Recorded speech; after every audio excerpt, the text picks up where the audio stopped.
What's going on YouTube? It's your boy Tay out the way coming at you with another YouTube video. So today we're going to be talking about the true purpose of the 9 to 5. Now, a lot of people think that the 9 to 5 nowadays is lame, but I'm going to give you three key points today as to why it's actually better than you think. So point number one is that it provides a foundation. So what I mean by that is that it is essentially your starting point. Before you have a 9 to 5, you have no real concept of money. And that's no fault of your own. Obviously, you don't know what it takes to earn 100, 1,000, 10,000 pounds or dollars, whatever your currency is. But essentially, it pays your bills. So it funds your current lifestyle, whether that's you're flashy and you spend a lot of money, or you're frugal and you spend a little money. But it does what it needs to do. Then the next thing is that it also provides security. You know, every month you're going to receive X amount of money. If you put in your 40 hours every week, you don't miss a day, you don't call in sick, you know you're going to get, if you're on an entry level position, you're probably going to get your 1900, let's say, a month. And that gives you security. You know that no matter what, if you do what you're supposed to do as a grown adult, that you will be secure. You might be struggling, but you're at least getting your bills paid. And furthermore, you have to work a 9 to 5 to figure out if you want to partake in the rat race, if you want to stay within the normal, conventional careers. Because how will you know that you don't like it until you try? And the thing is,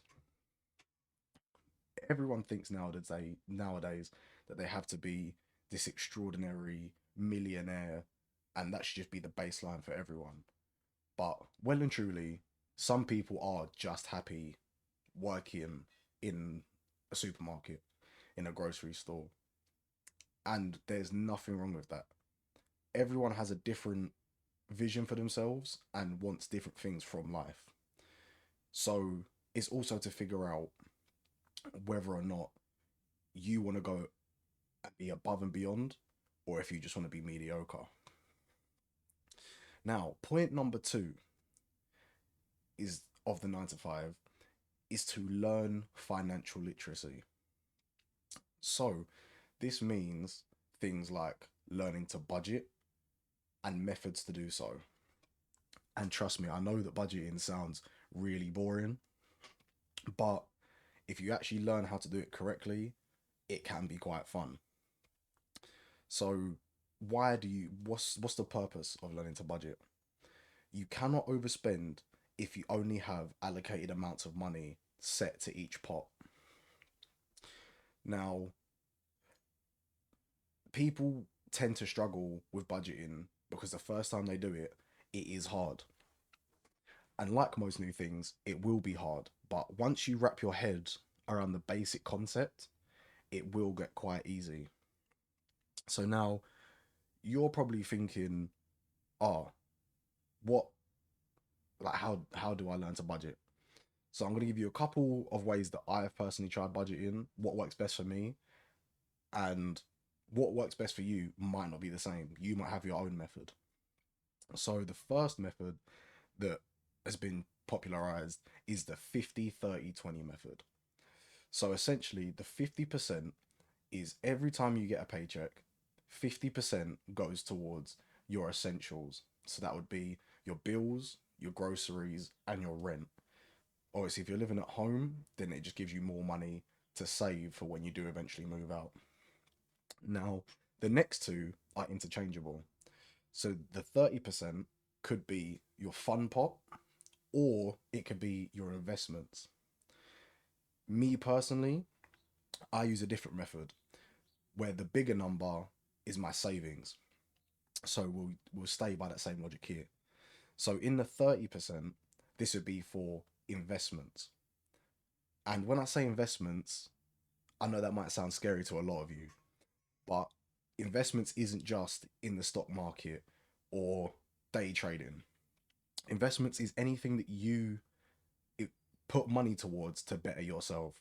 So that could be a camera if you're doing a side hustle, or obviously inventory. It could also be education. So that could be paying for a mentor or a course that will help you get your desired results. It's a lot easier to hire someone that's done the thing you want to do and get mentoring than it is to figure it out by yourself. And with books, it's essentially the same thing. You're quickly downloading what could have taken someone 25 years to figure out. So it's about investing in yourself as well, not just for things to return profit on money. And then the final 20% would be for fun.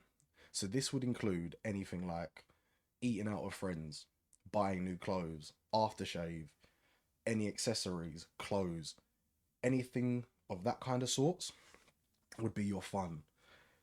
And you need to stick to these budgets. Like I said, the very first time it will be hard because you're trying something new. Now, this method may not work for you, so I've got another method that I've used before. So, this other method, I'm just going to call it the essentials minus wage. So, the key to this one is every time you get paid, you take out your essentials to get by on. So, all your rent, all your bills, all your groceries, everything that is essential for you to live, you take that away from your wage. So if you earned £1,900 in a month and your essentials come to £600, then that 1,300 that you have left over is fair game. Now, you still want to put it in a percentage or a grouping of some sorts. So you don't want the whole 1,300 just for fun. You might want to allocate 30% of it or 40% of it for fun and the rest for saving. But the thing that I like about this method is that it allows you to tweak tweak the budgets on the fly. And when I'm talking about budgeting, a lot of people seem to forget that you're not budgeting this way forever. You're budgeting to fit the current needs of your life. So, say for example, for the last 3, 4 months you've been budgeting and you've saved an emergency fund of 5 grand. That's what you've always wanted to do. And a lot of your money has been going into there. As soon as you've completed that, you can now move those funds elsewhere. So in the previous example of the 50, 30, 20, that 30% no longer has to go to your emergency fund. That 30% could now go towards fun for a little while if you want to, or you could then put that into your savings to get you a little bit further along. And that's why I like the essentials minus the wage, because it allows you to be a little bit more flexible with your actual lifestyle.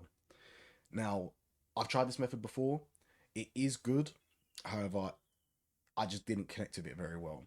So for me, the method that I use is 70-20-10. So it mirrors the 50-30-20 rule in the same way that it's cut up. However, the actual numbers and what I allocate are a bit different. So the 70% I use for savings. So once again, this is any bills, rent, groceries, phone bill, anything along those lines that you need for survival. Now, once again, I live at home with my parents, as I've stated in my previous video. Go check that out. But that allows me to save more than the regular person. So I know that this method isn't going to be applicable to everyone. Then the 20% is for investments. And once again, that is for books, courses, mentorship, or any equipment that would help me get further along in the side hustle of my choosing, like YouTube. So when I was budgeting, my 20% eventually led to me buying my PC and the setup that I use to record these videos. And now, believe it or not, 10% is for fun. And that may sound really boring. 10% of every check that comes in. If I was earning £1,900 a month, I would only have £190 for fun. But the thing is, that is what I need to do for now. So, as previously said in one of my other videos, I haven't been working for the last 2 years or so. So, this is why I'm being quite aggressive with my savings to make up for the lost time that I've spent unemployed. And the sacrifice for that means that I have less fun money. But once again, this is just a method that works for me. None of these may work for you. You might find your own one that supersedes all of these.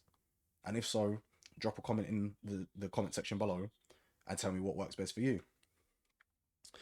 Now, another thing with the financial literacy is something called your money blueprint. And now you're probably wondering, what is a money blueprint? That's a very good question.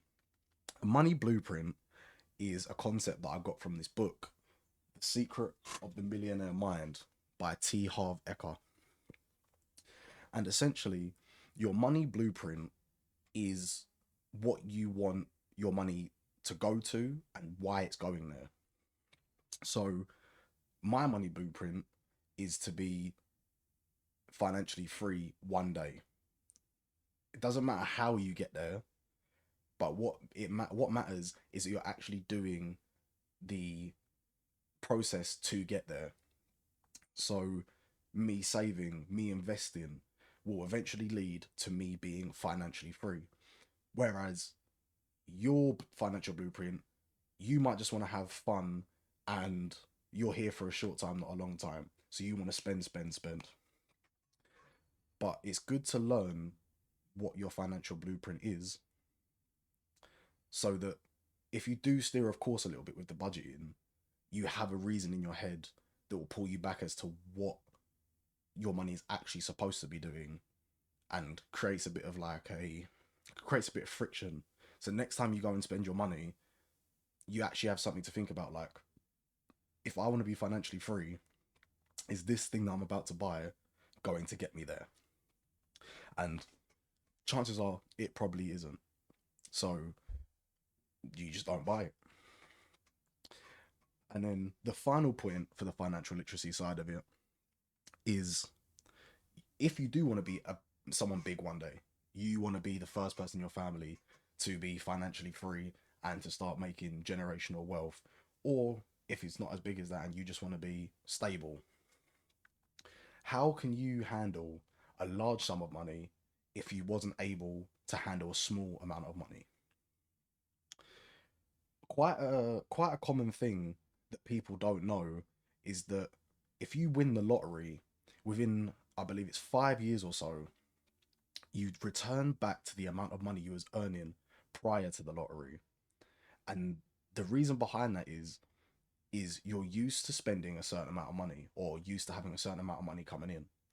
So say that was 25k. Even though you've won £800 million, within the next 5 years, you're probably back to that 25k just out of habit. Because a lot of people start lending to their friends. They start thinking, oh, well, I've got X amount of money. And they don't really think about what the point of the money is and where it's actually going. So just try and be a little bit smarter with your money. And then point number 3 is that it allows you to build. So yes, the 9 to 5 isn't great. You probably hate it like most other adults. However, people think that the 9 to 5 is the only way to succeed in this lifetime, which 20, 30 years ago it was. You could be a care worker and you could comfortably retire. You could just be a mechanic and retire with a nice house and a big family. However, with the way that the current economy is, that is not going to cut it anymore. And there is an overhype of, oh, you need a side hustle, you need a side hustle. And I get it. it's, once again, like I said earlier, it's not for everyone. But for those who do not want to be in the rat race and want to go above and beyond and know that they're going to be a little bit more than just mediocre, it allows you to build your exit strategy. So once again, this could look like a YouTube, drop shipping, whatever your chosen method is to get out of the conventional career paths. You need the 9 to 5 to be able to build it, because if you don't have any money, how can you invest in something to get you further ahead?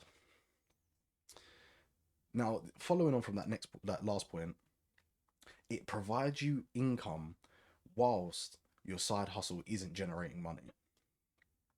A lot of people will tell you nowadays to quit your 9 to 5 to solely focus on your side hustle. I'm going to tell you the opposite. Why would you quit and then have no money and be unsure of where your next meal is going to come from if you don't have a safety net? It doesn't make any sense. So what I propose is that you actually stay at your 9 to 5 whilst you're building. Now this will do a couple of things. You will have a safety net whilst you're building your side hustle.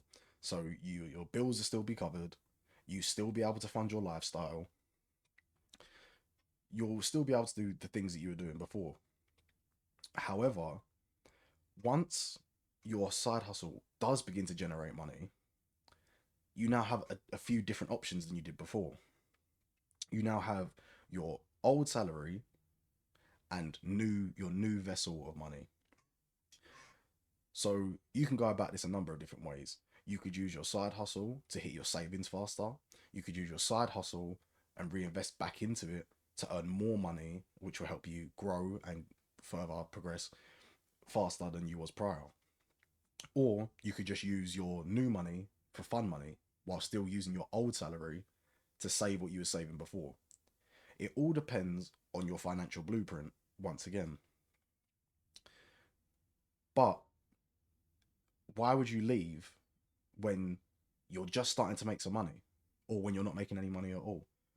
Would it be better to earn £1,000 a month from your side hustle on top of your salary that you already had of, let's say, 25k? So now you're earning 26k. Or would it be better to be you leave your job and you only earn £1,000 a month, which isn't even guaranteed? So that was just my thoughts on the 9 to 5. Once again, nowadays, a lot of people will try and demonize it because it's no longer as lucrative as it once was. But I'm here to try and change your mindset a little bit. So to summarize everything we've gone over today, the 9 to 5 is a foundation. It's your starting point and it covers your essential needs. Point number 2 was to learn financial literacy. There's no point in earning large amounts of money if you don't know where it's going or what the purpose of that money is. So you need to learn financial literacy and how to budget to make sure your money is going where you want it to be. And point number 3 is to help you build and escape the conventional career path that you don't necessarily want to be in. That's all from me today, guys. If you like the video or you got some kind of knowledge out of this or a new perspective, drop a subscribe and drop a comment as well. But yeah, you man, stay on the path that you chose and stay out the way.